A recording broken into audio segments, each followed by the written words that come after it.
Hello everyone, welcome back to my new video. This is Krishna Talwar and welcome to you all my channel Krishna Classes 360. आज हम पढ़ेंगे class 9th जियो का chapter number 2 जिसका नाम है भारत का भौगोलिक स्वरूप। तो इस चैप्टर में हम हिमालय की श्रेणियाँ, उत्तर का मैदान, राजस्थान का सहारा डेजर्ट, दक्कन का पठार, पूर्वी घाट तथा पश्चिमी घाट के बारे में हम पढ़ेंगे। इस चैप्टर को बहुत ही अच्छे एनिमेशन और विजुअल के साथ पढ़ेंगे तथा समझेंगे, जिससे आपका हर एक टॉपिक बहुत अच्छे से समझा जाएगा। तो चलिए स्टार्ट करते हैं। तो देखेंगे यहाँ पर जो सबसे पहली लाइन आपके चैप्टर की, जैसा कि आप जानते हैं कि भारत विभिन्न स्थलाकृतियों वाला एक विशाल देश है। हमने अभी आपको बताया कि भारत में क्या है, विभिन्न स्थलाकृतियाँ, जैसे हिमालय है, मैदान यहाँ पर, सहारा डेजर्ट है, दक्कन का पठार है और पूर्वी घाट तथा पश्चिमी घाट है। तो एक तरीके से विभिन्न प्रकार की स्थलाकृति पाई जाती है भारत में। आप किस प्रकार के क्षेत्र भूभाग में रहते हैं, आप हमें कमेंट करके बताएं कि आप किस क्षेत्र में रहते हैं। मैदानों में रहते हैं, जो उत्तर का मैदान है, पर्वतों में रहते हो, या आप रेगिस्तान में रहते हो, तो आप बता सकते हैं कमेंट करके। यदि आप मैदानी क्षेत्र में रहते हैं, यदि आप जो उत्तर का मैदान है उसके बारे में जानेंगे, अगर आप वहाँ रहते हो तो आप वहाँ के दूर तक फैले विशाल मैदान से परिचित होंगे। यदि पर्वतीय क्षेत्र के निवासी हैं तो आप पर्वतीय ढालों और क्या है घाटियों से भली भांति परिचित होंगे। जो आपका हिमालय क्षेत्र है, अगर वहाँ पर आप रहते हो तो वहाँ पर आप देख पाओगे, वहाँ पर विभिन्न प्रकार के पर्वत हैं तथा क्या है वहाँ पर चोटियाँ हैं, तो उनसे आप क्या है भली भांति परिचित होंगे। वास्तव में हमारे देश में अगर देखें, हमारे देश में हर प्रकार की भू आकृतियाँ पाई जाती है, जैसे पर्वत, मैदान, मरुस्थल, पठार तथा द्वीप समूह। तो इस प्रकार देखें तो हमारे भारत में सभी प्रकार की क्या है स्थलाकृतियाँ या आकृतियाँ पाई जाती हैं। तो इन्हीं सभी आकृति और स्थलाकृतियों के बारे में हम पढ़ेंगे इस चैप्टर में, क्योंकि इस चैप्टर में क्या है, सबसे पहले इस चैप्टर की रूपरेखा यहीं दे दी है कि हम इस चैप्टर में क्या क्या कवर करने वाले हैं इस छोटे से टॉपिक के माध्यम से। चलो नेक्स्ट देखते हैं जो हमारा है।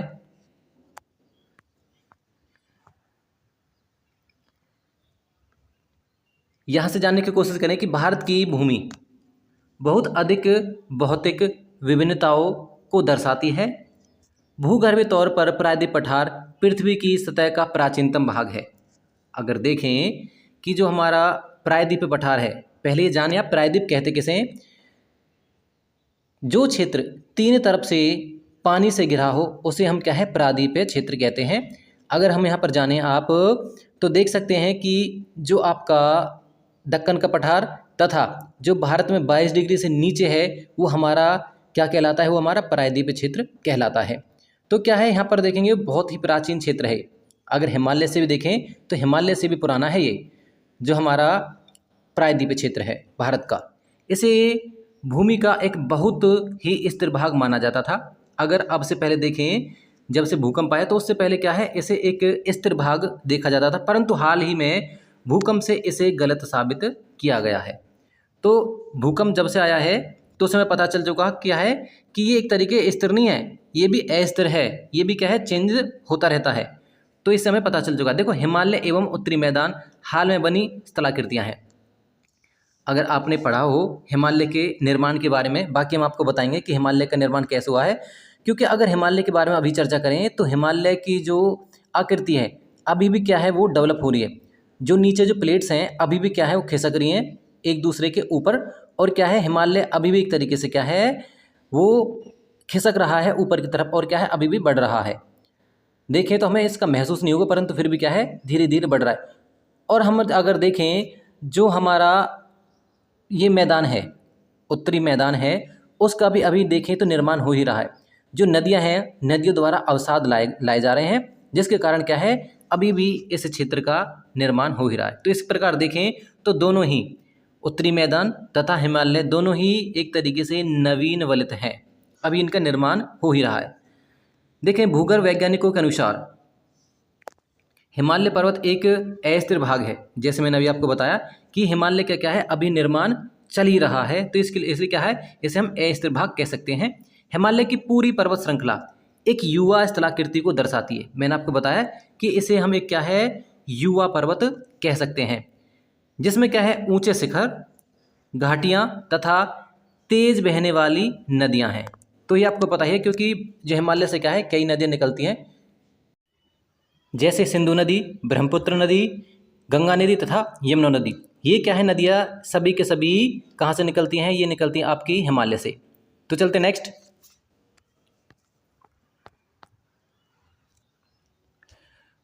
उत्तरी मैदान जलोढ़ निक्षेपों से बने हैं। जैसे मैंने अभी आपको बताया कि जो हिमालय से निक्षेप निकलते हैं, जो नदियों द्वारा बहाकर लाए जाते हैं, वो क्या है इन उत्तरी मैदानों में जाकर उलेट दिए जाते हैं, जिससे क्या है उत्तरी जो है भाग का निर्माण हुआ है। नेक्स्ट देखें, प्रायद्वीपीय पठार। जो आपके प्रायद्वीप पठार है आग्नेय तथा रूपांतरित शैलों वाली कम ऊंची पहाड़ियां एवं चोटियां घाटी से बना है। अगर हम प्रायद्वीपीय क्षेत्र की बात करें तो ये क्या है, कभी यहाँ पर जब हिमालय का निर्माण हुआ था तो जो प्लेट थी गोंडवाना लैंड वाली जो प्लेट थी वो कहाँ से खिसक कर आई है, आपका गोंडवाना से लेकर क्या है ये आपकी यूरेशियन प्लेट से टकरा गई है। टकराने के कारण क्या है यहाँ पर बहुत सारे ज्वालामुखी फटे थे जो आपका महाराष्ट्र और क्या है गुजरात साइड थे, जिसके कारण कि वो सारा का सारा जो लावा था वो उसी क्षेत्र में फैल गया है, जिसके कारण क्या है जो आपका दक्कन का पठार है, जितने पठारी क्षेत्र हैं उनका निर्माण हुआ वहाँ पर। तो चलिए कुछ और बात करते हैं आगे। देखिए नेक्स्ट है हमारा मुख्य भौगोलिक वितरण। तो भारत को क्या है हम कुछ भौगोलिक आकृतियों में बांट लेते हैं, उनका वितरण दे रखा है। तो किस प्रकार है, सबसे पहले देखते हैं हम कि हिमालय पर्वत श्रृंखला, जो मैंने आपको बताया कि इस चैप्टर में क्या क्या कवर करने वाले हैं। हिमालय पर्वत श्रृंखला, उत्तरी मैदान, प्रायद्वीपीय पठार, भारतीय मरुस्थल, तटीय मैदान तथा द्वीप समूह, इनके बारे में हम अब चर्चा करेंगे। तो सबसे पहले देखेंगे हम अपना है जो हिमालय पर्वत श्रृंखला, इसके बारे में थोड़ा सा जान लेते हैं। तो सबसे पहले देखेंगे जो हमारा हिमालय पर्वत, भारत की उत्तरी सीमा पर विस्तृत हिमालय भूगर्भीय रूप से युवा एवं बनावट की दृष्टि से क्या है वलित पर्वत श्रृंखला है। इसे हम अच्छे से अगर समझने की कोशिश करें तो जो आपका हिमालय पर्वत है वो भूगर्भीय रूप से युवा, क्योंकि क्या है इसका अभी निर्माण हो ही रहा है, इसलिए क्या है इसे हम युवा पर्वत कह सकते हैं।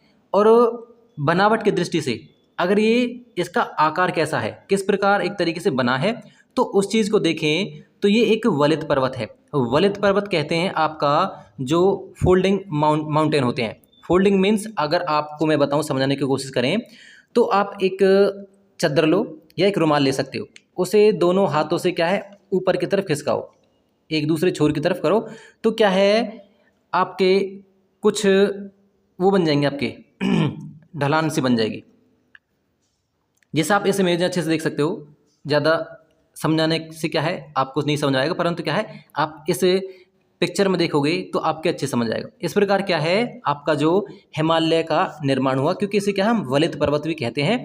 बनावट की दृष्टि से क्या है आपका युवा पर्वत है और बनावट के दृष्टिकोण से क्या है ये वलित पर्वत है, क्योंकि क्या है इसमें वलन पड़ गए हैं, तो इसलिए क्या है वलित पर्वत है।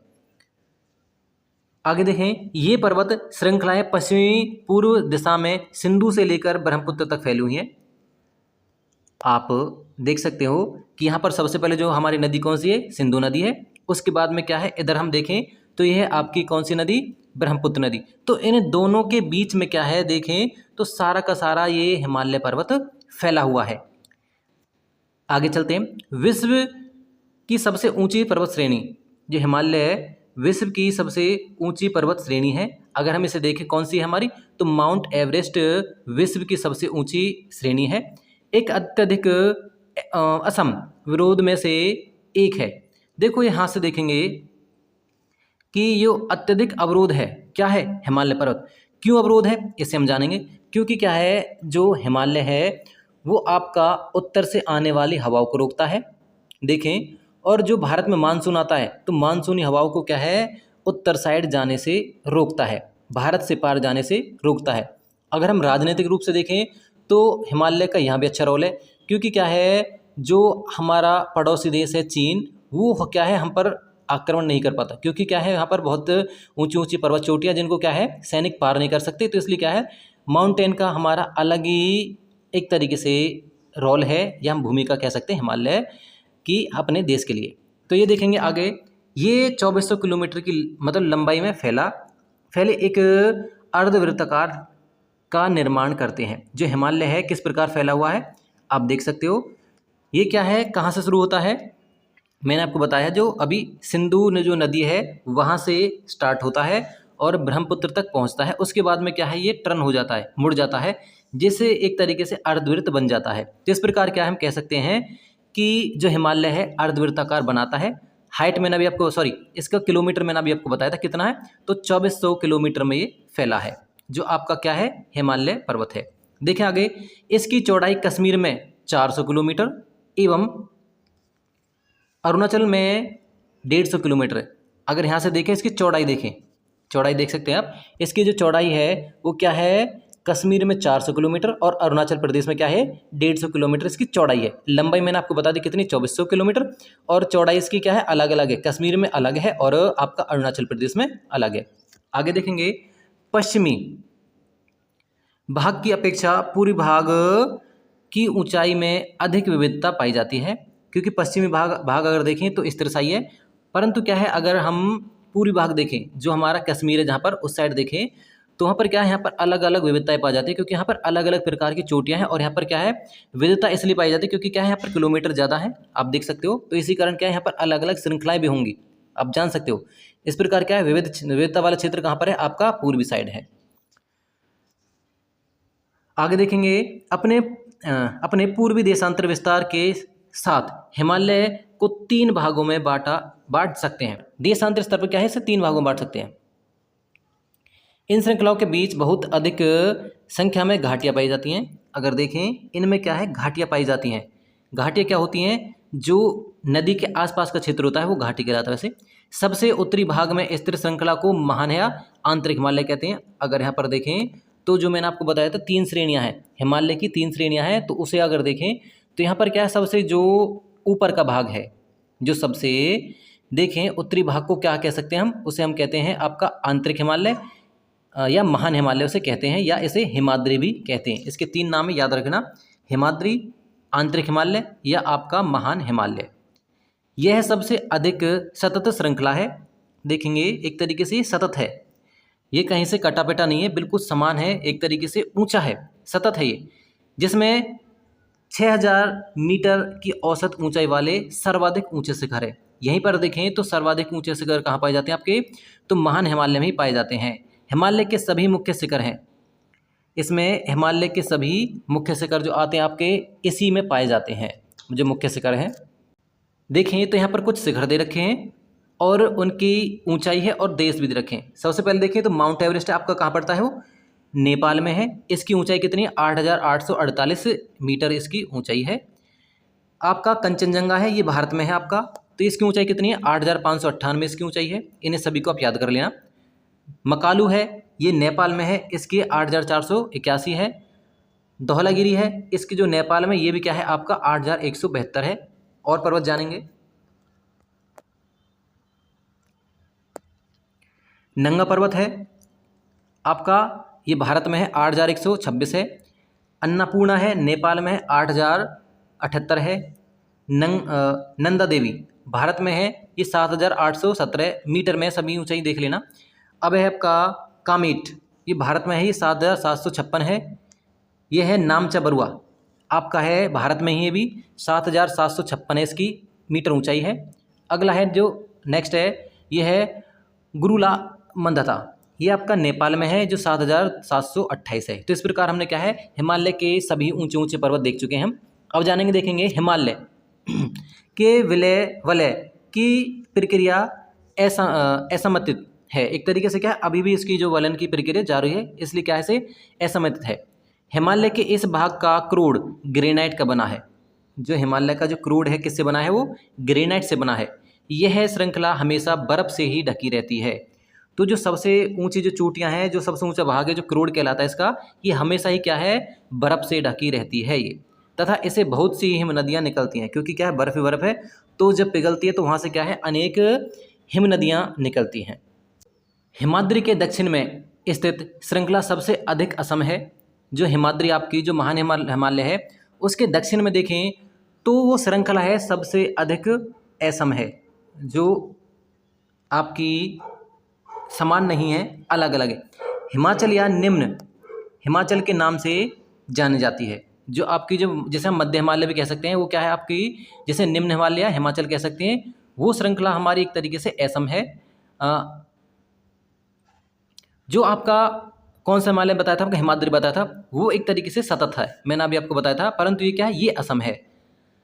इस श्रृंखलाओं का निर्माण मुख्यतः देखेंगे इनका निर्माण किस प्रकार हुआ है। अत्यधिक संपीड़ित तथा परिवर्तित शैलों से हुआ है। जो इनका निर्माण है आपका जो मध्य वाला है, इसका क्या है निर्माण कैसे हुआ है, तो संपीड़न के कारण, मतलब प्रेशर के कारण, संपीड़न कहते हैं किसी तरीके से किसी को प्रेशर करना। और क्या है आपका किससे हुआ है, परिवर्तित शैलों से। जो आपका महान हिमालय था मैंने आपको बताया, उससे क्या है, उन्हीं के देखें शैलों से इसका निर्माण हुआ है, जिसे हम कायांतरित शैल भी कह सकते हैं। इस प्रकार क्या है आपका जो हिमाद्री से क्या बना है, आपका जो हिमालय बना है। दूसरा है आपका इसकी ऊंचाई। अगर ऊंचाई देखें, इससे पहले अगर देखें हमने हिमाद्री की ऊंचाई देखी थी, आपके लगभग कितनी थी, 6000 मीटर लगभग। जो आपका ज़्यादातर भाग थे, जो अगर एवरेज निकाली जाए तो उसकी थी 6000 मीटर। इसकी ऊंचाई देखें तो 3700 मीटर है इसकी ऊंचाई। और औसत चौड़ाई देखें तो इसकी कितनी है, 50 किलोमीटर इसकी औसत चौड़ाई है। जबकि पीर पंजाल, आप इनको देख सकते हो, पीर पंजाल को भी, जो आपका जम्मू कश्मीर में है, पीर पंजाल सबसे लंबी तथा सबसे महत्वपूर्ण श्रृंखला है। आप इस पिक्चर में देख सकते हो अच्छे से, पीर पंजाल की श्रृंखला जो सबसे क्या है, लंबी है तथा सबसे महत्वपूर्ण श्रृंखला है ये आपकी। इसी श्रृंखला में कश्मीर की घाटी, मैंने आपको बताया कश्मीर में है। अच्छा नेक्स्ट है हमारा, अच्छा धौलावीर एवं महाभारत, ये भी अगर देखें इसी के पास में है श्रृंखलाएँ। धौलाधर एवं महाभारत श्रृंखलाएँ भी महत्वपूर्ण है। अगर देखें पीर पंजाल के बाद में क्या है, धौलावीरा और महाभारत की जो श्रेणियां हैं ये भी क्या है, महत्वपूर्ण है। ये सभी पार्ट किसके हैं, ये जो क्या है आपका मध्य हिमालय उसके पार्ट है ये। इसी श्रृंखला में कश्मीर घाटी है तथा हिमाचल के कांगड़ा कुल्लू की घाटियां स्थित है। यहीं पर देखें इन्हीं क्षेत्र में क्या है, क्या है आपकी कुल्लू और क्या है कांगड़ा की घाटियां स्थित हैं। इस क्षेत्र को पहाड़ी नगरों के लिए जाना जाता है, क्योंकि यहाँ पर पहाड़ी ज़्यादा है। तो इन क्षेत्रों को कौन कौन से, आपका कांगड़ा है, कुल्लू है, जो और आपका जो कश्मीर घाटी, ये सभी क्या है आपके किससे नाम से जाने जाते हैं, ये पहाड़ी नगरों के नाम से जाने जाते हैं। क्योंकि यहाँ पर क्या है अधिक पर्वत है, इसके कारण क्या है इन्हें पहाड़ी नगरों के नाम से जाना जाता है। नेक्स्ट चलते हैं आप अपने। हिमालय की सबसे बाहरी श्रृंखला को शिवालिक कहा जाता है। हमने अभी आपको बताया कि हिमालय के क्या है 3 श्रेणियाँ हैं, 3 श्रृंखलाएं आपकी। जो सबसे लास्ट में आपको सबसे पहले आपका हिमाद्री था, फिर हिमाचल है, उसके बाद में आपकी क्या है शिवालिक श्रेणियाँ। इस प्रकार क्या है इसकी हिमाचल जो आपका हिमालय की 3 श्रेणियाँ हैं। इसकी चौड़ाई, अगर इसकी चौड़ाई देखें तो आपका 10 से 50 किलोमीटर की इसकी चौड़ाई है। किसकी, आपकी जो आपका शिवालिक क्षेत्र है, जो शिवालिक पर्वत है। तथा ऊंचाई, अगर इसकी ऊंचाई देखें औसतन 900 से 1100 मीटर के बीच इसकी क्या है औसतन ऊंचाई देखेंगे। ये श्रृंखलाएं उत्तर में स्थित मुख्य हिमालय की श्रृंखलाओं से नदियों द्वारा लाई गई असंपीड़ित अवसादों से बनी है। जो एक तरीके से असंपीड़ित थे, जो पत्थर जो अभी दबने रह चुके थे, दबे नहीं थे, जो संपीड़ित ना हो पाए, उन पत्थरों से क्या है नदियों द्वारा लाए गए जो अवसाद थे, उनसे क्या है इसका निर्माण हुआ है। तभी तो अगर देखें तो इनका जो 10 से 50 किलोमीटर के बीच है, कम दूरी तक है, जो नदियों द्वारा अवसाद लाए गए हैं, जो पत्थर थे आपके, वो आपके नदियाँ क्या है उन्हें लुढ़का कर ले आई है, जिसके कारण क्या है क्या बना है आपका जो शिवालिक क्षेत्र बना है। ये घाटियाँ बजरी तथा जलोढ़ की मोटी परत से ढकी हुई हैं। जो ये जो घाटियाँ हैं किससे ढकी हुई हैं, याद रख लेना, जलोढ़ जो जल से उलेड़े गए पदार्थ होते हैं उसे जलोढ़ कहते हैं। जलोढ़ आपको पता है कि मिट्टी भी है, क्योंकि क्या है वो नदियों से ही बनती है वो मिट्टी, इसलिए क्या उसे जलोढ़ मिट्टी कहते हैं। उससे क्या है और मोटी परत से ढकी हुई है, ये हम देख सकते हैं अच्छे से। आगे देखें, निम्न हिमाचल तथा शिवालिक के बीच में स्थित लंबवत घाटी को दून कहते हैं। आपने देहरादून का नाम सुना होगा। वो क्या है, आपका हिमाचल है, जो आपका निम्न हिमालय, जिसे आप जो मध्य भाग कह सकते हैं, और शिवालिक के बीच में जो स्थित लंबवत जो क्षेत्र है उसे क्या कहते हैं, हम दून कहते हैं। कुछ प्रसिद्ध दून आपका है, जैसे देहरादून है, कोटला दून है और पाटली दून है। इस प्रकार हम देख सकते हैं इन दूनों को। आई होप यहाँ तक आपको समझ में आया होगा। और चलते अपने जो नेक्स्ट पार्ट उसकी तरफ।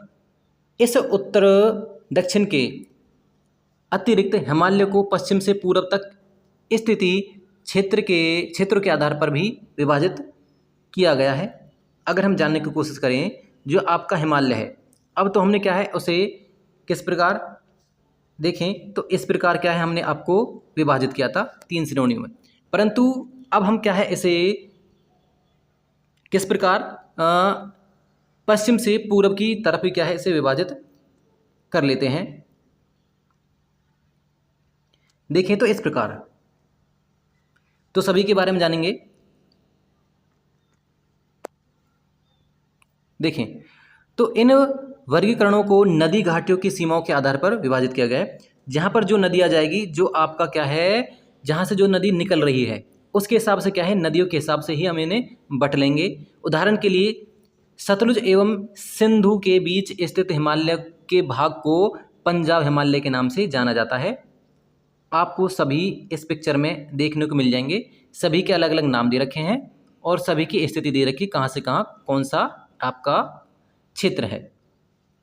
लेकिन पश्चिम से पूर्व तक क्रम से इसे कश्मीर तथा हिमाचल के नाम से भी जाना जाता है। आप इसे भी देख सकते हो। सतलुज तथा काली नदियों के बीच स्थित हिमालय के भाग को कुमाऊं हिमालय के नाम से जाना जाता है। सभी को हम पहले पढ़ लेते हैं और आप इस पिक्चर में देख लेना, अच्छे से समझ आपको आ जाएगा।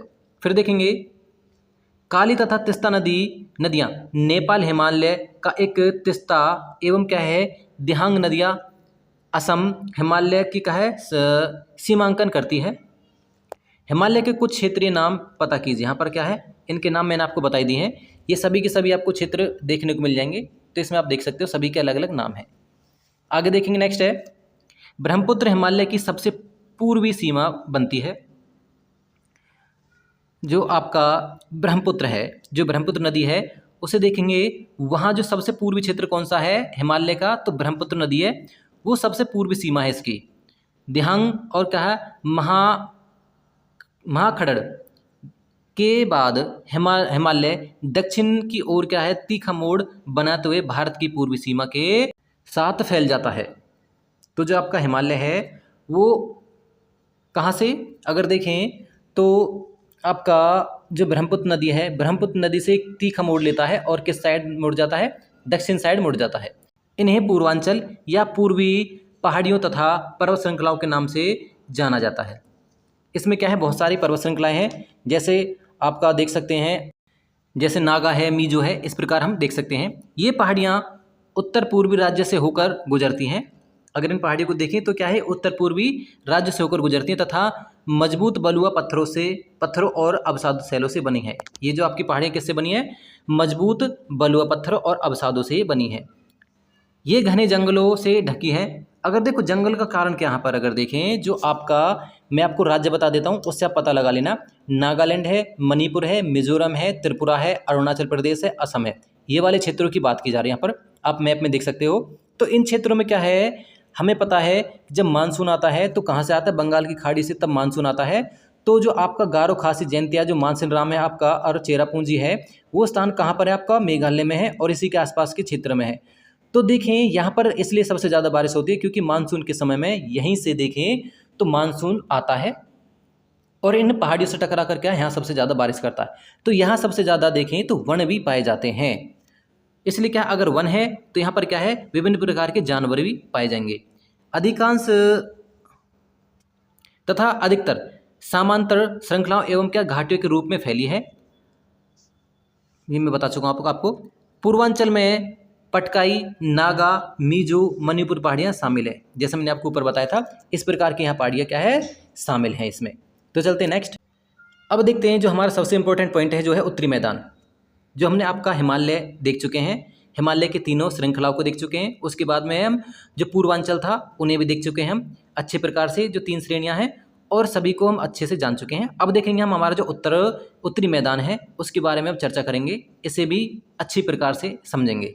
तो देखें उत्तरी मैदान, 3 प्रमुख नदियाँ हम जान सकते हैं। जो उत्तरी मैदान है उसमें क्या है, 3 प्रमुख नदियाँ हैं आपकी। कौन सी है? सिंधु, गंगा एवं ब्रह्मपुत्र। इन 3 नदियों द्वारा अवसाद लाए जाने के कारण क्या है, इस क्षेत्र का निर्माण हुआ है।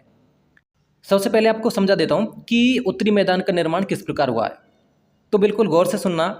देखो, जब हिमालय का निर्माण हो रहा था और क्या है, जब जो प्लेट थी, गोंडवाना प्लेट है जो कहाँ से टकरा चुकी है, आपकी एशियन प्लेट से टकरा चुकी है। टकराने के बाद में क्या है, यहाँ पर जो गोंडवाना लैंड प्लेट थी वो नीचे की तरफ धंस चुकी थी। धंसने के कारण क्या है, यहाँ पर झील बन गया था। झील बनने के कारण क्या है, जो नदियाँ थीं, क्योंकि क्या है, जब हिमालय का निर्माण हुआ है तो इसकी क्या है, ऊंचाई इतनी पहुंच चुकी थी कि यहाँ पर बर्फ़ जमने लगी थी। बर्फ़ जमने के कारण यहाँ से क्या है, बहुत सारी कुछ नदियाँ निकली हैं और उन्होंने क्या किया है, अपने साथ में अवसाद लाई हैं। अवसाद लाने के कारण क्या है, जो मैंने आपको बताया, जो आपकी गोंडवाना लैंड वाली प्लेट है वो नीचे धंस चुकी है और उसमें देखें तो नीचे धंसने के कारण, अभी बताया मैंने आपको, गड्ढा हो चुका है। उसमें क्या है, ये नदियाँ अवसाद उलेड़ती रही हैं। उलेड़ने के कारण यहाँ से क्या देखेंगे, तो अब तक अगर देखें तो यहाँ से एक तरीके से पूरा का पूरा क्षेत्र किससे भर चुका है, वो अवसादों से भर चुका है, जिसे हम जलोढ़ मिट्टी के नाम से जानते हैं। ये सारा का सारा जो मिट्टी है क्या है, नदियों द्वारा लाई गई है और एक मैदान है जो उसका निर्माण हो चुका है। तो अगर देखें इस फोटो में आप मैदान देख सकते हो अच्छे प्रकार से कि पूरा का पूरा जो ये क्या है, मैदानी क्षेत्र है। यह मैदान जलोढ़ मृदा से बना है। मैंने आपको बताया जलोढ़ मृदा क्या है, कि जल द्वारा उलेड़ी गई मृदा जलोढ़ मृदा कहलाती है, जो क्या है, इन नदियों से द्वारा लाई गई। कौन कौन सी नदियाँ है? सिंधु है, गंगा है, ब्रह्मपुत्र नदियाँ हैं, जो इनके द्वारा लाई गई मिट्टी है। लाखों वर्षों से हिमालय के गिरिपद, जो आपके गिरिपाद मतलब वही है जो आपके अवसाद हैं, जो अवशेष नदियों द्वारा लाए गए हैं, स्थित बहुत बड़े बेसिन, जो द्रोणी कहते हैं, जलोढ़ों का निक्षेपण हुआ है, जिससे इस उपजाऊ मैदान का निर्माण हुआ है। मैंने अभी आपको पूरी कहानी बता चुका हूँ किस प्रकार क्या है इसका निर्माण हुआ है। इसका विस्तार, अगर इसका विस्तार जाने, 7 लाख वर्ग किलोमीटर के क्षेत्र पर यह है। इसे याद रख लेना, ये पॉइंट है बिल्कुल। 7 लाख वर्ग किलोमीटर क्या है, इसका विस्तार है।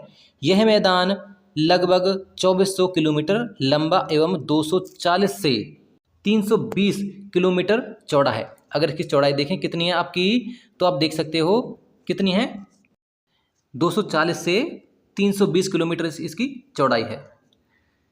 यह सघन जनसंख्या वाला भौगोलिक क्षेत्र है। अगर इसे जाने, आप समझ सकते हो कि यहाँ पर क्या है, सबसे ज़्यादा जनसंख्या क्यों पाई जाती है, क्योंकि क्या है, यहाँ पर नदियाँ हैं। कौन कौन सी नदियाँ आप देख सकते हो, सिंधु नदी है, गंगा नदी और ब्रह्मपुत्र। हमें पता है कि जो नदियाँ हैं इनके जो किनारे सबसे ज़्यादा लोग बसना पसंद करते हैं। क्यों? क्योंकि यहाँ पर क्या है, ज़रूरत की सभी चीज़ें हमें प्राप्त हो जाती हैं। तो सबसे पहली ज़रूरत की चीज़ होती है पानी। तो पानी क्या है, पीने के लिए भी तथा खेतों के लिए भी ज़रूरी है, जिसके कारण क्या है, लोग वहाँ यहाँ बसते हैं। और जब खेती करते हैं तो यहाँ पर क्या है, अच्छी फसल भी होती है, जिसके कारण क्या है, यहाँ पर जनसंख्या बढ़ती है। तो ये कारण है आपका कि यहाँ पर क्या है, अधिक जनसंख्या, सघन जनसंख्या वाला क्षेत्र क्यों है, आप जान सकते हो। समृद्ध मृदा, जो आपकी मिट्टी लाई गई है वो समृद्ध होती है, जिसमें क्या है, उपजाऊपन ज़्यादा होता है। पर्याप्त पानी की उपलब्धता एवं अनुकूल जलवायु के कारण कृषि की दृष्टि से भारत का अत्यधिक उत्पादक क्षेत्र है। मैंने अभी आपको बताया क्या है, यहाँ से सबसे ज़्यादा क्या है, फसल होती है। तो जहाँ ज़्यादा फसल होगी, जहाँ ज़रूरत का सारा सामान होगा, सारी चीज़ें होंगी, वहीं क्या है, लोग पसंद करेंगे बसना। ये चीज़ हमने आपको बता दी है। अब चलते हैं नेक्स्ट।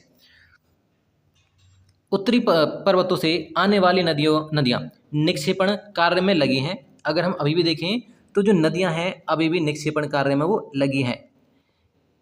नदी के निचले भागों में ढाल कम होने के कारण नदी की गति कम हो जाती है।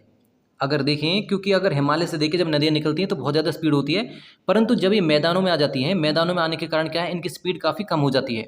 स्पीड कम होने के कारण क्या होता है फिर, जिसके परिणामस्वरूप नदियाँ द्वीपों का निर्माण करती हैं। जो आपने छोटे छोटे द्वीप देखोगे, उनका निर्माण होता है किसके द्वारा, इन नदियों के द्वारा ही। क्योंकि क्या है, जो निक्षेपण लाती रहती हैं और एक समय ऐसा आता है कि जो निक्षेप है, जो मिट्टी है, नदी के बीच में जमा हो जाती है। बीच में जमा होने के कारण क्या है, जो नदियाँ हैं साइड से जाने लगती हैं, मतलब देखें तो दोनों साइडों से नदियाँ गुजरने लगती हैं, जिसके कारण देखें तो बीच में एक टिब्बा बन जाता है, देखें तो एक क्या बन जाता है, द्वीप सा बन जाता है। तो इस प्रकार क्या है, नदियाँ द्वीपों का निर्माण करती हैं। नदियाँ अपने निचले भाग में गाद एकत्र हो जाने के कारण बहुत सी धाराओं में बढ़ जाती है। ये तब की बात है जब नदियाँ समुद्र में मिलने से पहले की बात है।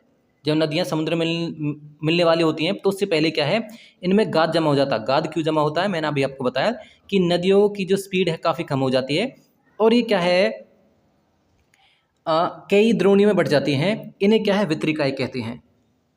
इन धाराओं को क्या है, वितरिकाएँ कहते हैं। ये आप जानते हैं, इसे आप देख सकते हैं। दोआब क्या है, दो नदियों के बीच का क्षेत्र है, दोआब है। जैसे पंजाब है, 5 और आब से बना है, ये आपकी लाइन है, आप देख लेने से बड़ा आसान है। वैसे उत्तरी मैदान को मोटे तौर पर 3 वर्ग,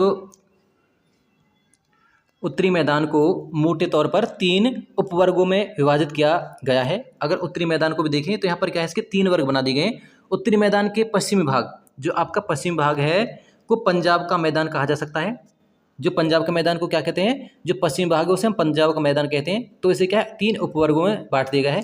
सिंधु तथा इसकी सहायक नदियों के द्वारा बनाया गया, और जो सिंधु है और उसकी जो सहायक नदियां हैं उसके द्वारा जो बनाया गया क्षेत्र है उसे क्या कहते हैं हम, पंजाब का मैदान। इस मैदान का बहुत बड़ा भाग पाकिस्तान में स्थित है। अगर देखें तो जो हमारा भारत में पंजाब है, इसमें तो छोटा क्षेत्र है, बाकी इसका अधिकतर क्षेत्र कहाँ पर है, आपका पंजाब में, सॉरी पाकिस्तान में है। सिंधु तथा इसकी सहायक नदियां झेलम, चिनाब, रावी, व्यास, सतलुज हिमालय के से निकलती हैं।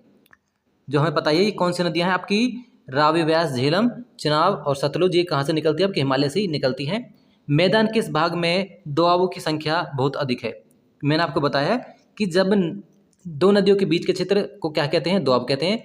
तो पंजाब में क्या है, बहुत सारी नदियां हैं, 5 नदियां में से। तो 5 नदियों के बीच के क्षेत्र को क्या है, दो प्रत्येक क्षेत्र के बीच को दोआब कहेंगे। आप देख सकते हो यहाँ से, जैसे इस प्रकार 1 2 3 4 और 5, इस प्रकार देख सकते हो। तो 5 नदियाँ, तो प्रत्येक क्षेत्र को यहाँ से इसका ये दोआब कहलाएगा, इस क्षेत्र का ये दोआब कहलाएगा, इस क्षेत्र का ये दोआब कहलाएगा और इस क्षेत्र का क्या है, ये दोआब कहलाएगा। 1 2 3 और 4 आपके दोआब बनेंगे। फिर ये तो हमने आपको बताया कि यहाँ क्या है, पंजाब में कई दोआब पाए जाते हैं। मैंने आपको बताया 5 नदियाँ तो हैं, परंतु क्या, सिंधु और जो ये नदी है इसके मतलब बीच में भी एक दोआब बनेगा। तो इसलिए क्या है, यहाँ पर 5 नदियाँ हैं और 5 ही आपके दोआब हैं, कहाँ पर, पंजाब में। अब देखते हैं नेक्स्ट, गंगा के मैदान का विस्तार घग्गर तथा तिस्ता नदियों के बीच है। जो गंगा के जो मैदान हैं वो कहाँ से कहाँ तक है, गंगा के मैदान का विस्तार घग्गर तथा तिस्ता नदियों के बीच है। आप देख सकते हो घग्गर नदी तथा तिस्ता नदियों के बीच में क्या है, इसका विस्तार है। यह उत्तरी भाग के राज्यों हरियाणा, दिल्ली, जो उत्तरी मैदान को हम देख सकते हैं कहाँ कहाँ फैला हुआ है। पंजाब तो हमने गिन लिया है, पंजाब को किस क्षेत्र कौन सा है आपका, ये आपका पंजाब मैदान कहलाएगा। इसमें देखेंगे जो बाकी क्षेत्र है, हरियाणा है, दिल्ली है, उत्तर प्रदेश, बिहार, झारखंड के कुछ भाग तथा पश्चिमी बंगाल के में फैला है। ब्रह्मपुत्र मैदान इसके पश्चिम विशेष कर क्या है, असम में है। तो इस प्रकार क्या है, हमने तीनों भाग देख लिए। सबसे पहले देखेंगे कौन सा, पंजाब वाला। उसके बाद में हम देखेंगे जो बीच वाला क्षेत्र को क्या है, हरियाणा, दिल्ली, उत्तर प्रदेश, बिहार, झारखंड के कुछ भाग हैं और बंगाल है। और जो आपका तीसरा हो जाएगा जो ब्रह्मपुत्र का मैदान है। इस प्रकार क्या है, हम इन क्षेत्रों के क्या है 3 हिस्सों में बांट सकते हैं, वो मैंने देख लिया है। आगे देखेंगे नेक्स्ट। देखें उत्तरी मैदानों की व्याख्या सामान्यतः इसके उच्चावचों के बिना किसी विविधता वाले समतल स्थान के रूप में की जाती है। अगर देखें यहाँ पर, क्योंकि क्या है यहाँ पर जो स्थलाकृति यहाँ की विविधता बहुत कम है। ऐसी बात नहीं, विविधता है परंतु फिर भी क्या है, कम है। जो स्थलाकृति है उबड़ खाबड़ यहाँ की बहुत कम है, परंतु देखेंगे कुछ क्षेत्रों में है, वो और जान लेते हैं। देखो यह सही नहीं है, क्योंकि क्या यहाँ पर क्या है, विविधता है। इस विस्तृत मैदान की भौगोलिक आकृतियों में भी विविधता है। आकृतिक विभिन्नता के आधार पर उत्तरी मैदान को 4 भागों में विभाजित किया जा सकता है। तो अगर देखें इन विविधताओं के आधार पर क्या है, इसे 4 भागों में हम विभाजित कर सकते हैं। कौन से मैदान को, उत्तर का जो मैदान है। देखें नदियां पर्वतों से नीचे उतरते समय शिवालिक की ढाल पर 8 से 16 किलोमीटर के चौड़े पट्टी में गुटिका का निक्षेप करती हैं। गुटिका अगर देखें किसे कहते हैं, जो आपके थोड़े मोटे मोटे पत्थर होते हैं उन्हें क्या गुटिका कहते हैं। जब नदियाँ कहाँ से गुजरती हैं, कहाँ से देखो, तो जब नदियाँ निकलती हैं आपका जो ऊंचे ऊंचे पर्वत है, कौन से, जो हिमालय के पर्वत है, तो उनकी स्पीड ज़्यादा होती है। स्पीड ज़्यादा होने के कारण क्या है, वो अपने साथ में ज़्यादा मात्रा में निक्षेप लाते हैं और बड़े बड़े पत्थर को भी ढकेल लाते हैं, जिसके कारण क्या है, नीचे वाले जो हिस्से में क्या होता है कि जो पत्थर जमा हो जाते हैं। अब देखेंगे इसे क्या है, हम भाबर, हाँ गुटी करने से इसे भाबर के नाम से जाना जाता है। भाबर देखें, आपको समझाने की कोशिश करें तो सबसे पहले जब क्या होता है, जो बड़े क्षेत्रों से, ऊंचे क्षेत्र हैं वहाँ से नदियाँ निकलती है। निकलने के कारण क्या, वहाँ सबसे ज़्यादा स्पीड होती है। स्पीड होने के कारण जो नदियाँ नीचे आती है तो अपने साथ में क्या है, बड़े बड़े पत्थर और निक्षेपों को लाती है। तो क्या है, एक बहुत बड़ा क्षेत्र बन जाता है किसका, निक्षेपों का, जो कितना बड़ा है, 8 से 16 किलोमीटर के बीच में। इन क्षेत्रों में देखें तो नदियाँ क्या है, जो बड़े बड़े पत्थरों के नीचे से बहने लगती है और ऊपर देखें तो एक परत सी जम जाती है मिट्टी की, तो हमें ऐसा लगता है कि ऊपर नदी है ही नहीं और नीचे से क्या है, नदी जो बहती है। इसी क्षेत्र को क्या है, हम भाबर कहते हैं। आगे जाने, अब देखो मैंने आपको बताया सभी सरिताएं हैं जो भाबर पट्टी में विलुप्त हो जाती हैं, क्योंकि क्या है, ऐसा लगता है कि ऊपर नदी है ही नहीं, क्योंकि क्या है, इसमें जो नदियां हैं नीचे से बहने लगती हैं। इसी पट्टी के दक्षिण में ये सरिताएं एवं नदियां पुनः निकलती हैं। जब नदियां आगे चलती हैं और भी आगे, जब आपका क्या है, मैंने आपको बताया 8 से 16 किलोमीटर के बीच देखें तो इनका क्षेत्र है। इतना समय जब ये व्यतीत कर देती हैं, इतने किलोमीटर चल लेती हैं, उसके बाद में क्या है, जब ये कहीं ना कहीं तो निकलेंगी, जहाँ से निकलती हैं उसे क्या है, क्या कहते हैं, उसे तराई का क्षेत्र कहते हैं। तराई का क्षेत्र क्यों कहते हैं, आपको पता है, जब आप घरों में क्या करते हैं, तराई करते हैं, तो तराई क्या है, वहाँ से क्या है, नम क्षेत्र है। जो सरिताएं जब निकलती हैं बाहर से तो क्या है, बहुत ज़्यादा नम वाला क्षेत्र हो जाता है। नम वाला क्षेत्र होने के कारण क्या है, वहाँ सबसे ज़्यादा घास जंगल भी होते हैं, जिसके कारण क्या है, वहाँ विविध प्रकार के क्या है, जानवर भी पाए जाते हैं, क्योंकि क्या है, जंगल होंगे तो वहाँ पर जानवर भी होंगे। परंतु क्या है, आज़ाद होने के बाद में क्या है, जो कुछ लोग शरणार्थी आए थे उन्हें यहाँ की ज़मीन दे दी गई है, किस लिए, इसे साफ करो, खेती करो, इस पर अब खेती की जा रही है। अब आपको समझाने की जरूरत है नहीं। अब देखते हैं नेक्स्ट, नमदली क्षेत्र को कहा, इसे हम तराई का क्षेत्र कहते हैं, हम समझा चुके हैं। यह वन्य प्राणियों से भरा घने जंगलों का क्षेत्र था। हमने आपको बताया कि क्या है, यहाँ पर जब जंगल है तो घने जंगली प्राणी भी होंगे। उसके बाद देखेंगे, बंटवारे के बाद पाकिस्तान से आए शरणार्थियों को कृषि योग्य भूमि उपलब्ध कराने के लिए इसे जंगल को काटा गया और यहाँ पर खेती की गई थी, ये हम जान चुके हैं। चलो नेक्स्ट चलते हैं।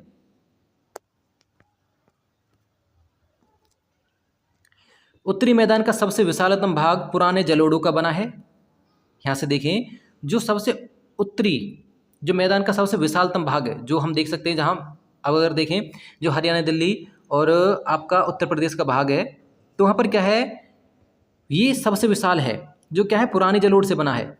वे नदियों के बाढ़ वाले मैदान के ऊपर स्थित है, जहाँ बाढ़ नहीं आ सकती, क्योंकि ऊपरी क्षेत्र थोड़ा सा तो वहाँ स्थित है, तथा वेदिका जैसी आकृतियाँ प्रदर्शित करते हैं। ऐसा लगता है एक तरीके से क्या, जब एक बड़ा सा चबूतरा बना हो नदी के नीचे से देखें। इस भाग को क्या है, भांगर के नाम से जाना जाता है। भांगर या बांगर कह सकते हैं इस क्षेत्र को। देखो अगर यहाँ से जाने तो दो प्रकार का क्षेत्र होता है, बांगर का तथा खादर का। बांगर आपको पता है जो नदियों से दूर वाला क्षेत्र है, और आपका खादर वाला क्षेत्र कौन सा है, जो नदियों द्वारा लाई गई नवीन मिट्टी होती है, उसे हम क्या कहते हैं, खादर कहते हैं। इसी क्षेत्र की मृदा में चूनेदार निक्षेप पाए जाते हैं। जो आपकी कौन सी है, जो भांगर मिट्टी है उसमें क्या पाए जाते हैं, चूनेदार निक्षेप पाए जाते हैं, जिसे स्थानीय भाषा में क्या कहते हैं, कंकड़ कहा जाता है। इसमें क्या है, कंकड़ की मात्रा होती है छोटे छोटे, जिसे हम क्या कहते हैं, चूनेदार निक्षेप कहते हैं। इसकी मात्रा इसमें पाई जाती है। आपने अगर खोद कर देखा होगा तो आपको महसूस हुआ होगा कि उसमें क्या है, कंकड़ कंकड़ से होते हैं। वो कहाँ से आए, वो ये निक्षेप ही होते हैं। बाढ़ वाले मैदानों के नए तथा युवा निक्षेप को क्या है, खादर कहा जाता है। मैंने आपको बताया जो नदी है वो मिट्टी लाती है, जो नई मिट्टी होती है उसे क्या कहते हैं, उसे खादर कहते हैं। इसका लगभग प्रत्येक वर्ष पुनर्निर्माण या पुनर्निर्मित होता है। इसे देखें, क्योंकि क्या है, हर वर्ष बाढ़ आती है, पानी बहुत ज़्यादा हो जाता है मानसून में, जिसके कारण क्या है, प्रत्येक वर्ष यहाँ पुनर्निर्माण होता रहता है, किसका, खादर का। इसलिए उपजाऊ होती है। अगर हमने अभी आपको बताया कि जो कौन से वाले क्षेत्र हैं, जो नदियों वाले क्षेत्र हैं, वो सबसे ज़्यादा उपजाऊ होते हैं। क्यों होते हैं, क्योंकि वहाँ पर क्या है, जो नदियाँ हैं निक्षेप लाती हैं, खादर वाला मैदान बन जाता है, जिसके कारण क्या वहाँ पर सबसे ज़्यादा फसल होती है। यही कारण है कि जो आपका नदी वाला क्षेत्र है, जो नदी के मुहाने होते हैं, उसके आसपास का जो क्षेत्र है वहाँ सबसे ज़्यादा आबादी पाई जाती है। आप देख सकते हो आपका काशी है, मथुरा है, दिल्ली है, ये बड़े बड़े जो शहर हैं ये कहाँ है, आपके नदियों के किनारे ही हैं। आपका 22 डिग्री से नीचे नीचे वाला क्षेत्र है उसे हम प्रायद्वीप पठार कहते हैं। देखो प्रायद्वीप पठार एक मेज की आकृति वाला स्थान है, क्योंकि क्या है, जो प्रायद्वीप पठार किस प्रकार लगता है, देखने से एक मेज की तरह लगता है, जो पुराने क्रिस्टलीय आग्नेय तथा रूपांतरित शैलों से बना है। ये किससे बना है, आपकी जो पुरानी क्रिस्टलीय और क्या है, आग्नेय शैलों से बना है। आग्नेय शैलों से क्यों बना है, मैंने अभी आपको बताया था थोड़ी देर पहले ही कि क्या हुआ था, यहाँ पर ज्वालामुखी फटी, जिसके कारण क्या है, वहाँ से जो लावा निकला है इस चारों तरफ फैल गया है, उसे हम क्या कह देते हैं, जो प्रायद्वीपीय पठार वाला क्षेत्र कहते हैं, उससे सभी को हम। यह क्या है, गोंडवाना भूमि के टुकड़े एवं क्या है, अपवाह के कारण बना था। मैंने आपको बताया जब हिमालय का निर्माण हुआ था तो यही क्षेत्र था गोंडवाना, ये सबसे पुराना क्षेत्र, यही टकराया था कहाँ से, आपका यूरेशियन पर्वत से टकराया था, जो प्लेट थी यूरेशियन उससे टकराया था, ये वाला क्षेत्र था जिसे हम क्या कहते हैं आज प्रायद्वीप पठार। तो यहाँ पर टकराने के बाद में क्या, यहाँ से बहुत ज़्यादा क्या निकली थी, ज्वालामुखी निकली थी, जिसके कारण क्या है, ये पठारी क्षेत्र बना है। यह प्राचीनतम भूभाग का एक हिस्सा है, क्योंकि मैंने अभी आपको बताया यही सबसे पुराना हिस्सा था। इसी पठारी भाग में चौड़ी तथा छिछली घाटियाँ एवं गोलाकार पहाड़ियाँ, इसी क्षेत्र में क्या है, कुछ पहाड़ियों को देख सकते हैं। इस पठार के दो मुख्य भाग हैं, इसे देखें तो इसके भी क्या है, कौन कौन से भाग है, दो मुख्य भाग है। एक तो जैसे मध्य उच्च भूमि कहते हैं, आप इसमें देख सकते हैं मध्य उच्च भूमि को, और दक्कन का पठार, जो नीचे वाला क्षेत्र दक्षिण में है आपका दक्कन का पठार है। और जो भारत के जो मध्य में देखेंगे, जो आपका मध्य प्रदेश वगैरह जो क्षेत्र हैं यहाँ पर देखेंगे तो ये आपका मध्य भूमि वाला क्षेत्र कहलाता है। देखिए आगे नेक्स्ट है, नर्मदा नदी के उत्तर में प्रायद्वीप पठार का वह भाग जो कि मालवा के पठार के अधिकतर भागों पर फैला है, उसे मध्य उच्च भूमि के नाम से जाना जाता है। अभी मैंने आपको बताया कि जो नर्मदा नदी है उसके जो उत्तर वाला जो फैला हुआ मैदान है उसे क्या कहते हैं, हम उसे मध्य उच्च भूमि कहते हैं। विंध्य श्रृंखला दक्षिण में सतपुड़ा श्रृंखला तथा उत्तर पश्चिम में अरावली से घेरी है। इसे हम देख सकते कौन से, आपका विंध्य श्रृंखला दक्षिण में, विंध्य क्षेत्र आप देख सकते हो कि दक्षिण में सतपुड़ा श्रृंखला तथा क्या है, उत्तर पश्चिम में अरावली से घिरी है ये। अब देखेंगे पश्चिम में यह धीरे धीरे राजस्थान से, धीरे धीरे क्या है, राजस्थान के बलुई तथा पथरीली मरुस्थल से मिल जाती है। और उसके बाद देखेंगे इस क्षेत्र में बहने वाली नदियाँ चंबल, सिंध, बेतवा तथा केन नदियाँ, इस क्षेत्र में हम देख सकते हैं नदियों को।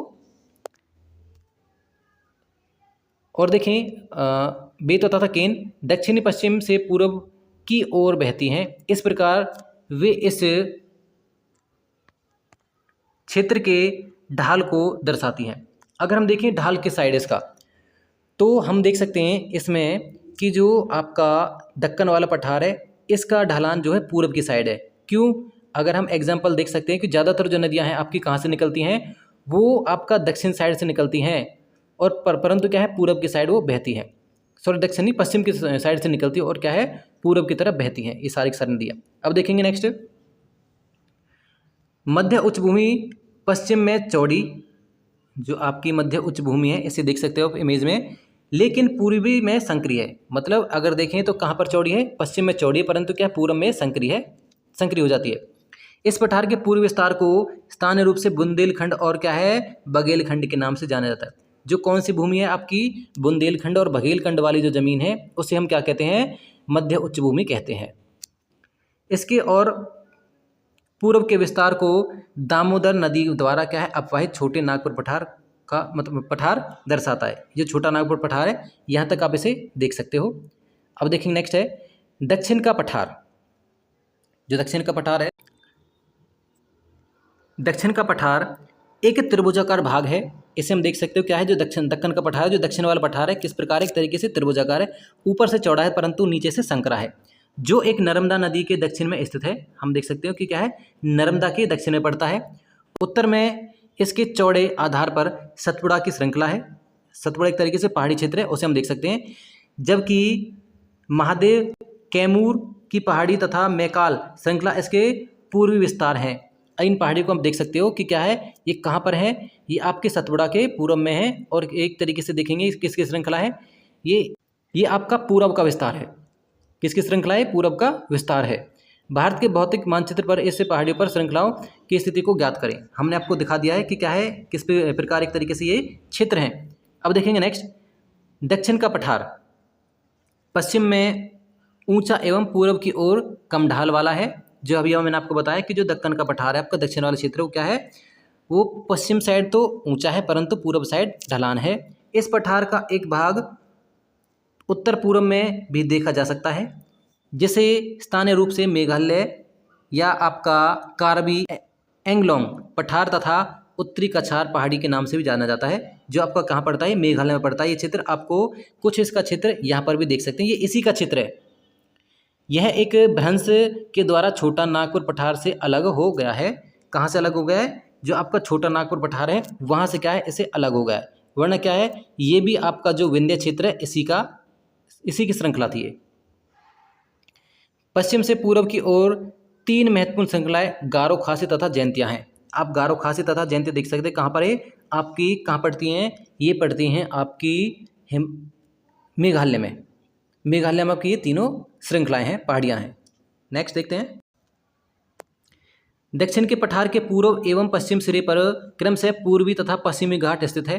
अगर हम देखें तो हम पूर्वी घाट तथा पश्चिमी घाट को देख सकते हैं मैप में। पश्चिमी घाट पश्चिम तट के समांतर स्थित है। अगर पश्चिमी घाट देखें तो इसके क्या है, पश्चिम में पूर्व समानांतर है, वे सतत हैं। अगर पश्चिमी घाट को देखें, ये कटा पिटा नहीं है, ये सतत है, पूरा एक समान स्थिर है ये, और लंबा चौड़ा है खूब। देखें, उन्हें केवल दर्रों के द्वारा ही पार किया जा सकता है। इसमें देखें आप कि देखें तो इसे सतत होने के कारण क्या है, ये आपका ऊंचा है, जिसके कारण क्या है, इसे पार नहीं किया जा सकता। उसके लिए क्या है, कुछ दर्रे हैं। दर्रे हमने आपको बताए थे क्या है, कि 2 पहाड़ियों के बीच का क्षेत्र जो नीचे है उसे दर्रा कहते हैं, जहाँ से क्या है आसानी से गुजरा जा सके। यहाँ से निकलने के लिए थाल घाट, भोर घाट तथा पाल घाट की स्थिति देख सकते हैं। इनसे क्या है आपका यहीं से निकला जाता है। कहाँ से, इन स्थानों को पार करने के लिए। कौन कौन से घाट आपके, थार घाट, भोर घाट तथा पाल घाट। अब देखेंगे नेक्स्ट है पश्चिमी घाट। पहले पश्चिमी घाट को देखें। पश्चिमी घाट और पूर्वी घाट की अपेक्षा ऊंचा है। जो आपका पश्चिमी घाट है वो क्या है, पूर्वी घाट की अपेक्षा ऊंचा है। याद रखें इस चीज़ को, पूर्वी घाट कम है परंतु पश्चिमी घाट ऊंचा है। पूर्वी घाट के 600 मीटर की औसत ऊंचाई की तुलना में पश्चिमी घाट की ऊंचाई 900 से 1600 मीटर है। अगर देखें आपके जो पूर्वी घाट है क्या है 600 मीटर है, उसकी तुलना में देखें तो जो आपका पश्चिमी घाट है वो ज़्यादा ऊंचा है। कितना उसकी औसत ऊंचाई, 900 से 1600 मीटर है। पूर्वी घाट का विस्तार महानदी, अगर पूर्वी घाट देखें कहाँ से कहाँ तक फैला हुआ है, यह आप महानदी से दक्षिण में नीलगिरी तक है। कहाँ से कहाँ तक है आपका, महानदी से नीलगिरी तक फैला हुआ है। पूर्वी घाट का विस्तार सतत नहीं है, ये अनियमित है। अभी मैंने आपको बताया क्या है, जो आपका पूर्वी घाट है वो सतत नहीं है, अनियमित है। एवं बंगाल की खाड़ी में गिरने वाली नदियाँ इसको काट दिया है। जो ये जो सतत क्यों नहीं है, क्योंकि क्या है, जो आपका जो दक्षिण वाला पठार है उसकी जो ढाल है किस साइड है, वो आपका पूर्व साइड है। और पूर्व साइड होने के कारण क्या है, जो नदियां हैं उन नदियों ने इस घाट को देखें, पश्चिमी घाट है जो पहाड़ियां हैं उन्हें काट दिया है, और क्या है वो बंगाल की खाड़ी में गिर चुकी हैं, गिरने लगी, जिसके कारण क्या है वो कटा पिटा है। इसलिए यहाँ से देखिए पश्चिमी घाट में पर्वतीय वर्षा होती है। क्योंकि क्या है, पर्वतीय वर्षा क्यों होती है, यहाँ पर आपका जो ये पश्चिमी घाट है ये क्या है आपका पर्वतीय तो है, जिसके कारण क्या है जो हवा यहाँ से टकराती है और जो नम हवा होती है, जिसके कारण क्या है यहाँ पर बारिश होती है। यह वर्षा घाट के पश्चिमी ढाल पर आर्द्र हवा के कारण टकराने के कारण उठने के कारण वर्षा होती है। मैंने अभी आपको बताया, क्योंकि ऊंचे ऊंचे पर्वत है, जिसके कारण यहाँ से अगर हवा टकराएगी, जो नम वाली हवा है, तो इसके टकराने के कारण क्या है यहाँ पर बारिश भी होगी। देखेंगे पश्चिमी घाट को भिन्न स्थानीय नामों से जाना जाता है। आपको जो पश्चिमी घाट है उसके नाम भी देख सकते हैं, अन्य नाम है। पश्चिमी घाट की ऊंचाई उत्तर से दक्षिण की ओर बढ़ती जाती है। अगर देखें तो पश्चिम की ओर से क्या है ऊंचाई जो उत्तर से दक्षिण की ओर देखें तो बढ़ती जाती है। इस भाग के शिखर ऊंचे हैं, इस भाग के शिखर देखें ऊंचे हैं, और कौन कौन से हैं, अनाईमुड़ी आपकी है क्या है आपकी 2695 मीटर ऊंची है, तथा डोडा बेटा है आपकी 2633 मीटर ऊंची है। पूर्वी घाट का सबसे ऊंचा शिखर है महेंद्रगिरी है, जो 1500 मीटर है, लास्ट है। तो देखिए पूर्वी घाट के दक्षिणी पश्चिमी में सेवराय तथा जावेडी की पहाड़ियाँ। आगे देखेंगे प्रायद्वीपीय पठार की एक विशेषता यहाँ पाई जाने वाली काली मृदा है। क्योंकि काली मिट्टी किस प्रकार बनी है, हमने आपको बताया कि यहाँ क्या है, ज्वालामुखी फटने के कारण, हम दोबारा से वही बात करते हैं कि ज्वालामुखी फटने के कारण क्या है, यहाँ पर एक पठार बन चुका है, जो ट्रैप बन चुका है, जैसे हम दक्कन ट्रैप कहते हैं। अब देखो इसे ट्रैप क्यों कहा गया, पहले ये जाने। ट्रैप यहाँ इसलिए कहा है क्योंकि यहाँ जो ज्वालामुखी एक साथ नहीं फटी है या एक साथ नहीं फैली है, वो समय के अनुसार बार बार फटी है, और जो ज्वालामुखी फटने के कारण क्या है, यहाँ से लावा निकला है। लावा निकलने के कारण क्या है, कई लेयर बन चुकी है यहाँ पर, तो इसलिए इसे ट्रैप कहा जाता है, से भी क्या है जाना जाता है। इसकी उत्पत्ति ज्वालामुखी से हुई है। अब यह मैंने आपको बताया कि क्या है, ज्वालामुखी से जो लावा निकला है ये फैल चुका है वहाँ पर चारों तरफ, जिससे क्या है ये दक्कन ट्रैप बना है। इसलिए इसे सैलीय आग्नेय, इसलिए इसके सेल आग्नेय है, क्योंकि आग्नेय सेल इसे कहते हैं जो अग्नि से बने हैं, और जो ज्वाला एक तरीके से अग्नि है जो ठंडा होती हैं, तो हमें किस प्रकार के जो सेलें नजर आती हैं, तो वो आग्नेय सेलें नजर आती हैं। वास्तव में इन सेलों का समय के साथ अपर्दन हुआ है, क्योंकि समय बीतता गया जिसके कारण क्या है, इसका अपर्दन हो चुका है, ये हट चुकी है वहाँ से। जैसे काली मृदा का निर्माण हुआ है, वहाँ से हटने के कारण क्या है, गई कहीं नहीं है, परंतु क्या है वहीं मिट्टी में मिल चुकी हैं, उसके स्थानीय मिट्टी में, जिसके कारण क्या है उनका कलर कैसा हो चुका, काला, इसलिए इन्हें क्या हम काली मिट्टी कहते हैं। अरावली की पहाड़ियाँ देख सकते हैं, परादी पठार के पश्चिम एवं उत्तर पश्चिमी किनारे पर स्थित हैं। इनकी स्थिति हम देख सकते हैं कहाँ पर है, आपको ज़्यादातर ये आपका राजस्थान में पड़ती हैं। ये बहुत अधिक अपर्दित एवं क्या खंडित पहाड़ियाँ हैं। कैसी हैं, अपर्दित हैं और क्या है खंडित भी हैं। समय के अनुसार क्या है इनका अपर्दन हो चुका है और ये खंडित भी हो चुकी हैं। ये गुजरात से लेकर दिल्ली तक पश्चिमी, दक्षिण पश्चिमी एवं क्या उत्तर पूर्व दिशा में फैली है। आप इसकी स्थिति देख सकते हो मैप में। देखो भारत मरुस्थल, अरावली पहाड़ी के पश्चिमी किनारे पर थार का मरुस्थल स्थित है। हमने आपको बताया कि क्या है, राजस्थान आपका थार का मरुस्थल है। यह बालू के टिब्बों से ढका एक तरंगित मैदान है।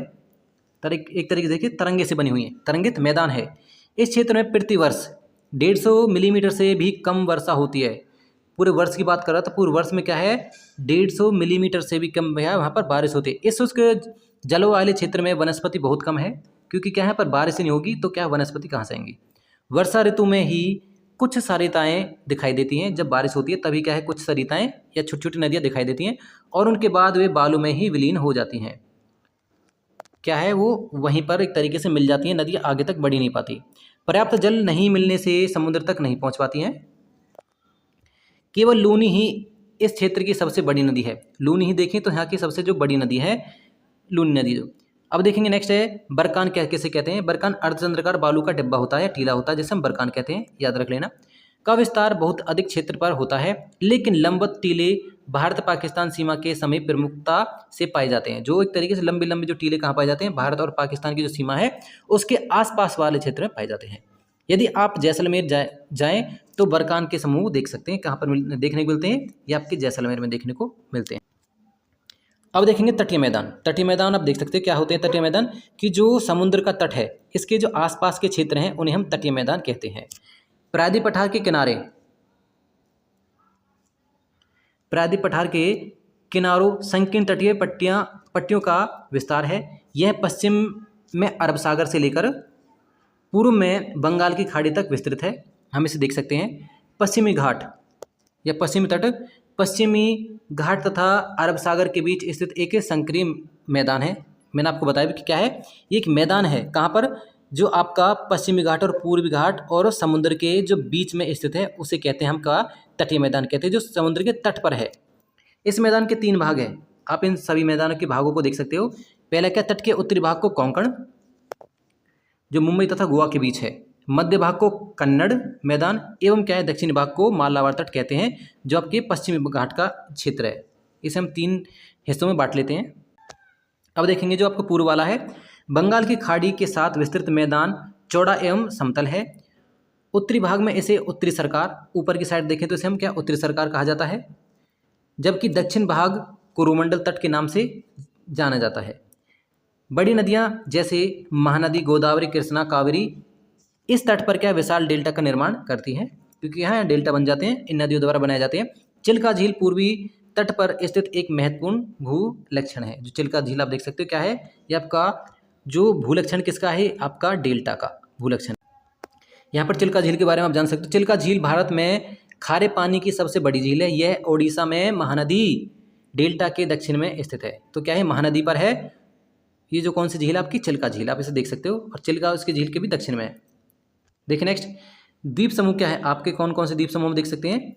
आपका जो अंडमान निकोबार है और लक्षद्वीप, हम देख सकते हैं इनके बारे में। आप पहले ही देख चुके हैं क्योंकि हमने पिछले चैप्टर में इसके बारे में बता चुके हैं आपको कि मुख्यतः स्थल भाग अत्यधिक विशाल है। जो आपका भारत का मुख्य स्थल भाग अत्यधिक विशाल है। इसके अतिरिक्त भारत में 2 द्वीप समूह भी स्थित हैं, हम इसे देख सकते हैं। क्या आप इन द्वीपों के बारे में पहचान सकते हैं, क्योंकि हमें पता है आपको कौन कौन से हैं, अंडमान निकोबार तथा लक्षद्वीप। केरल के मालाबार तट के पास, देखेंगे केरल है जो मालाबार तट के पास क्या है, लक्षद्वीप की स्थिति ज्ञात कीजिए। हम देख सकते हो लक्षद्वीप को। द्वीपों का यह समूह छोटे प्रवाल द्वीपों से बना है। जो छोटे छोटे जीव होते हैं जिन्हें प्रवाल कहते हैं, उनसे बना है।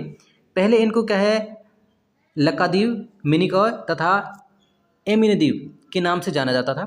इनके पहले अलग अलग नाम थे। बाकी क्या 1973 में इसका नाम लक्षद्वीप रखा गया है बाद में। इसे भी आप याद रख सकते हैं। यह 32 वर्ग किलोमीटर के छोटे से क्षेत्र में, अगर देखें इसकी ज़्यादा अगर देखें लंबा छोटा नहीं, बस 32 ओनली वर्ग किलोमीटर में है। कावरत्ती द्वीप लक्षद्वीप का प्रशासनिक मुख्यालय है। अगर इसकी राजधानी ही देख सकते हैं इसमें क्या कौन सी है, तो कावरत्ती इसकी राजधानी है। कौन सी, प्रशासनिक। इस द्वीप समूह पर पादप तथा जंतु के बहुत से प्रकार पाए जाते हैं। मैंने आपको बताया क्योंकि पादप और जंतुओं से ही इस द्वीप का निर्माण हुआ है। पिटली द्वीप जहाँ मनुष्य का निवास नहीं है, पिटली द्वीप पर क्या है, मनुष्य नहीं रहते हैं, इस बात को भी आप याद रखें। वहाँ एक पक्षी अभ्यारण्य है। तो अभ्यारण्य, पक्षी अभ्यारण्य कहाँ है क्या आपका, देखें तो पिटली द्वीप पर पक्षी अभ्यारण्य है। अब बंगाल की खाड़ी में उत्तर से दक्षिण की तरफ फैले द्वीप की श्रृंखला की ओर ध्यान दीजिए। हम देख सकते हैं इसे, ये अंडमान एवं निकोबार द्वीप हैं। यह द्वीप समूह आकार में बड़े हैं, बड़ी संख्या में बहुल तथा बिखरे हुए हैं। यह द्वीप समूह मुख्यतः 2 भागों में बटा गया है। इसको देखें, वैसे मुख्यतः देखें तो 3 भागों में, परंतु फिर भी क्या है इसे 2 भागों में बताया गया है। तो 2 भागों में देख लेते हैं। उत्तर में अंडमान तथा दक्षिण में निकोबार, इस प्रकार हम देख सकते हैं। यह माना जाता है कि यह द्वीप समूह निमज्जित पर्वत श्रेणी का शिखर है। ये निमज्जित एक तरीके से देखें, ये हिमालय का क्षेत्र कहते हैं इसे, इसलिए क्या है, निमज्जित श्रेणी का शिखर का है। यह द्वीप समूह देश की सुरक्षा, क्योंकि क्या है यहाँ पर सेना भी तैनात है, देश की सुरक्षा के लिए बहुत महत्वपूर्ण है।